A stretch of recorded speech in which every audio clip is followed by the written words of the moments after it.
शशिवदनं चतुर्भुजं प्रसन्नवदनं ध्यायेत् सर्वविघ्नोपशान्तये।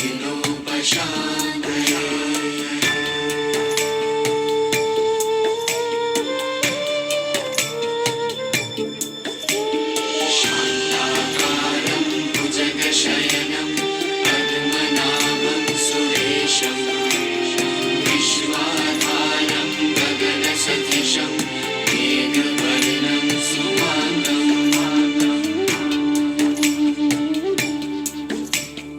लक्ष्मीकान्तं कमलनयनं योगिविद्यानगम्यं वन्दे विष्णुं भवभयहरं सर्वलोकैकनाथं वन्दे विष्णुं भवभयहरं सर्वलोकैकनाथम्।